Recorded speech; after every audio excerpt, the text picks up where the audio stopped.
Two envelopes arrive on the same morning in two different capitals. One is pushed through the mail slot of a narrow brick house in South London, where rain taps softly against the window and a kettle begins to whistle in the kitchen. Both envelopes contain only a time, a place, and one instruction. The British note says, "Arrive at Vauxhall Cross at 0840, bring no phone, speak to no one." The Russian note says, "Report to Lubyanka at 1900. Tell your family you are working late." You fold the paper. You sit very still. And in both cities, in two entirely different systems, you understand the same thing.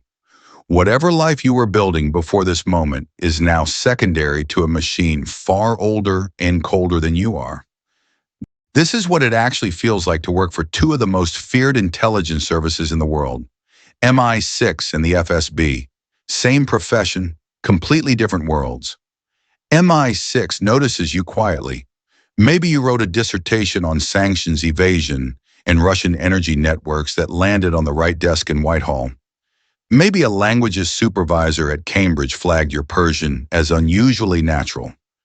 Maybe you applied through the official process and heard nothing for months until a carefully worded message appeared in your inbox, asking whether you were still interested in public service. The process is discreet, polished, and bureaucratic in the peculiarly British way. You are being assessed by an institution that wants intelligence, restraint, and the ability to remain unremarkable while doing remarkable things. The FSB notices you inside a system that is already watching. Maybe you served in military intelligence. Maybe you worked cyber cases at a regional office and solved a breach that embarrassed someone important enough to remember your name. Maybe you were identified at a university competition, in a police unit, in a ministry internship, in one of the many places where the state intersects with ambition. In Britain, the service recruits from a society. In Russia, the security apparatus recruits from a state. You do not step cleanly outside it. You grow up in its shadow and learn early that some doors open only if someone on the other side has already decided you belong there. MI6 recruitment is slow, formal, and invasive in a courteous voice. Security vetting digs through your finances, your travel history, your relationships, your drinking, your judgment, and the gap between how you describe yourself and how other people remember you. Interviews are measured. The questions are calm. That makes them worse. You are not being challenged by theatrics. You are being measured for discretion under pressure. Can you think clearly while revealing almost nothing? Can you admit weakness without sounding unstable? Can you hold a line without appearing to hold one? The process can take many months. The waiting is part of it. Intelligence work begins long before training. It begins the moment somebody with authority decides to study how you behave when nothing is happening. FSB recruitment feels less like applying for a position and more like being absorbed into a structure. The first conversations are often framed in practical language: duty, stability, service, opportunity. The man across from you may speak softly. He may offer tea. He may ask about your family, your studies, your time in uniform, the region you come from, the things that frustrate you about the country, the things that make you loyal to it anyway. Then, without changing his tone, he asks whether you believe order matters more than freedom when a state is under threat. There is no perfect answer.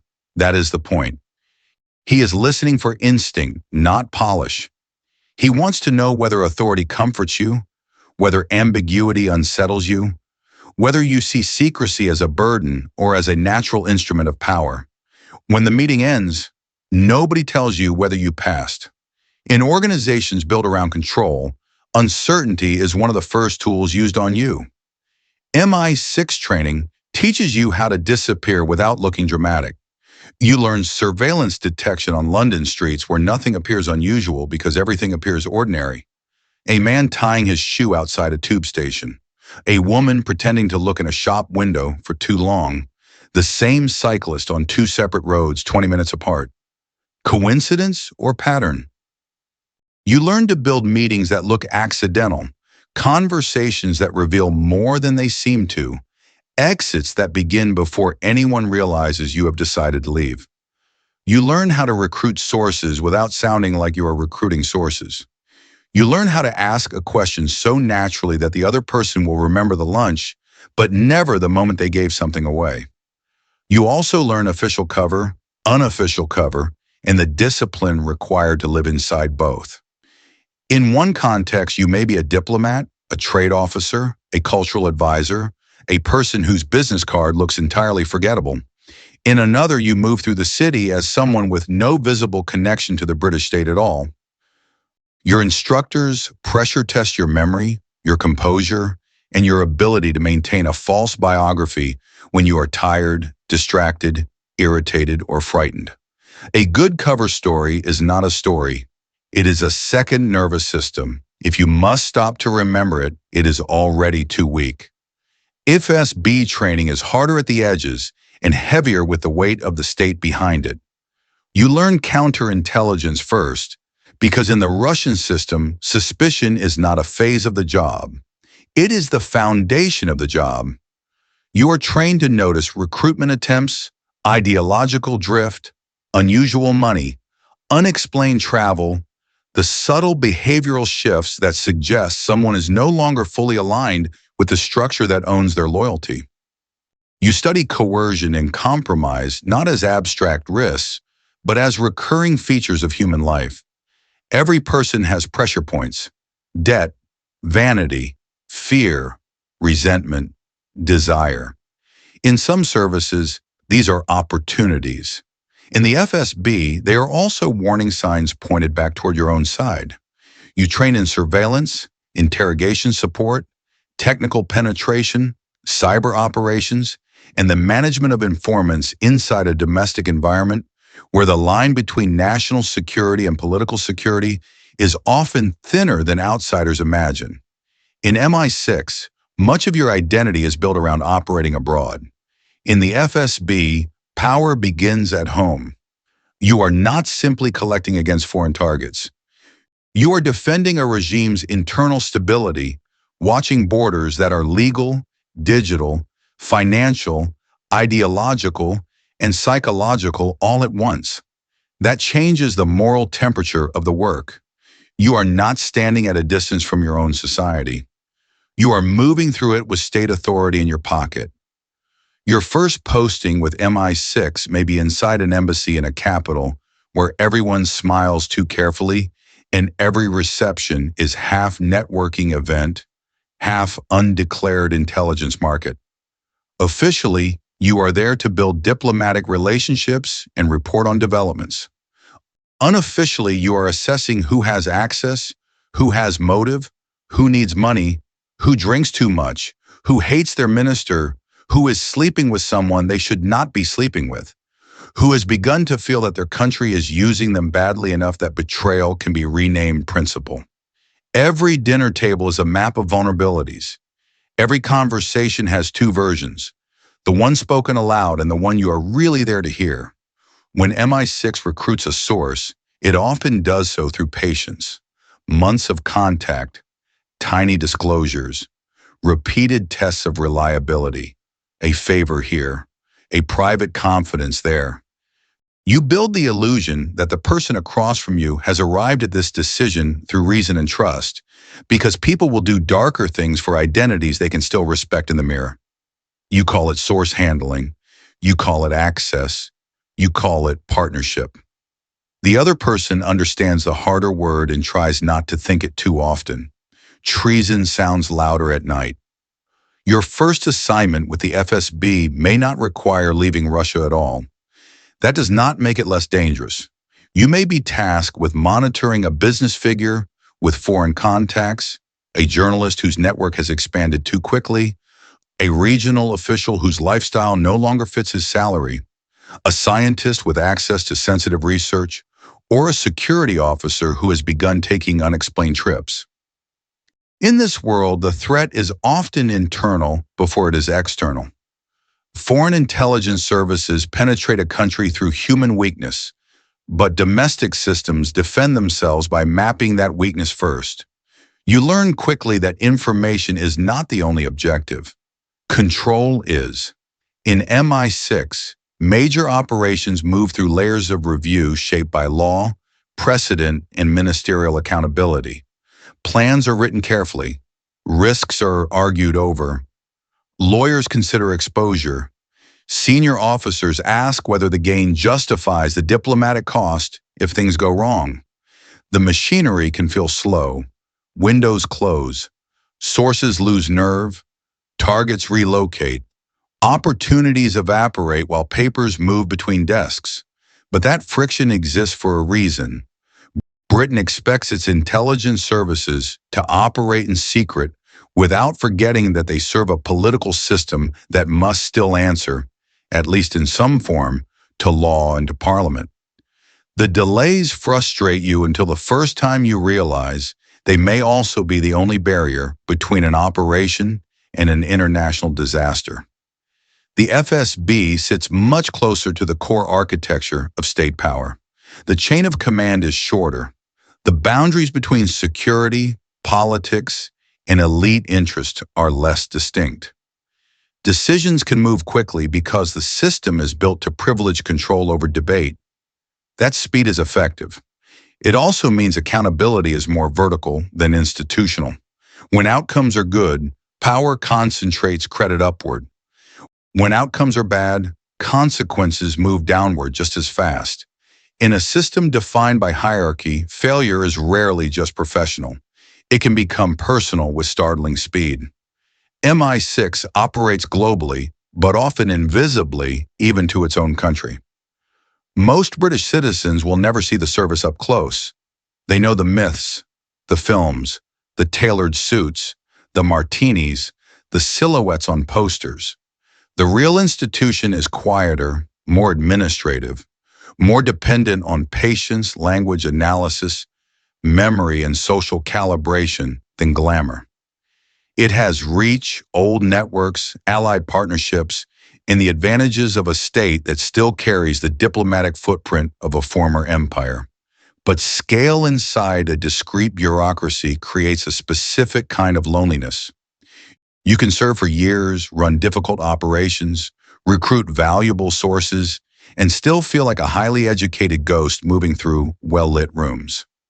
The FSB is less ghostly because the state it serves is less shy about its own shadow. Its presence is cultural as well as operational. The headquarters is not only a building, it is a symbol. People know what it means, even when nobody says the name aloud. That produces a different emotional environment for officers. The institution does not merely hide behind ordinary life. It often looms behind it. The legitimacy of the work is tied not to public affection, but to permanence, force, and the claim that without hard security, a nation fractures. Whether that claim protects the country, the regime, or both at once depends on where you are standing when you ask the question. MI6 officers live behind polite lies. Your friends think you work in the Foreign Office. Your family knows enough to worry, but not enough to understand. You return from travel carrying the emotional residue of conversations that change somebody else's life forever. And when your partner asks whether the trip went well, you say fine, because there is no legal or intimate language available for the truth. The strain is not only secrecy, it is asymmetry. You can be physically present while psychologically exiled. You can sit in your own kitchen and still feel operationally elsewhere. FSB officers carry a different private burden. The work is often closer to home, closer to culture, closer to the political bloodstream of the country itself. The people under scrutiny may speak like you, joke like you, come from regions like yours, hold memories of the same national humiliations and the same patriotic myths. Distance is harder, so is innocence. When you surveil, pressure, or neutralize someone inside your own society, the state's abstractions become personal in a way foreign intelligence work often does not. You are not only defending borders, You are participating in the definition of who belongs safely inside them. If you stay in MI6 long enough, fieldwork gives way to management, assessment, interagency coordination, and the slow gravity of senior responsibility. You spend less time building legends and more time evaluating them, less time at risk yourself and more time deciding what level of risk younger officers may be asked to carry. Some people adapt well to that transition. Others never stop missing the field. They miss not the danger exactly, but the clarity. In the field, the stakes are immediate. At headquarters, they become strategic, delayed, and heavy in a different way. If you stay in the FSB long enough, advancement can move you deeper into the internal circuitry of power. Influence grows, but so does exposure to the logic of the system in its purest form. You begin to understand not just how information is collected, but how it is used, buried, framed, or elevated depending on whose interests it touches. That realization hardens some officers and corrodes others. Intelligence work always reveals how power functions behind public language. In more centralized systems, the gap between those two things can become difficult to ignore and impossible to discuss honestly. When officers leave MI6, many carry away skills that transfer elegantly into diplomacy, consulting, risk analysis, corporate security, and private intelligence. They know how to read a room, assess motive, detect pressure points and distinguish noise from signal faster than most executives ever will. But the habits remain: the instinct to hold back, the reflex to notice exits, the tendency to hear every casual question as a possible probe. Tradecraft does not vanish when the badge and the secure phone do. When officers leave the FSB, some move into state enterprises, security structures, politics, or the dense overlap between business and power that characterizes so many post-service careers in Russia.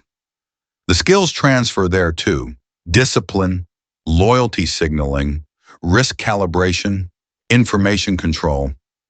But the deeper residue is harder to name. In systems where the state is never entirely absent, leaving service does not always feel like leaving the weather. It feels like moving from one climate zone to another within the same storm. Both services will change your relationship with truth. Both will teach you that information is never just information. It is leverage, timing, pressure, bargaining power, camouflage, ammunition. Both will show you how much of modern statecraft depends not on speeches delivered in daylight, but on private conversations conducted by people who can never publicly explain what they have done. Both will give you purpose. Both will narrow parts of your emotional life until certain ordinary forms of honesty no longer come naturally, but they narrow you in different directions. MI6 is a velvet instrument, patient, restrained, deniable, elegant enough to disguise force as conversation. The FSB is a steel corridor, close, vertical, suspicious, built around the assumption that order survives only when watched constantly and enforced without sentiment. One asks you to become invisible in the service of influence. The other asks you to become durable in the service of control.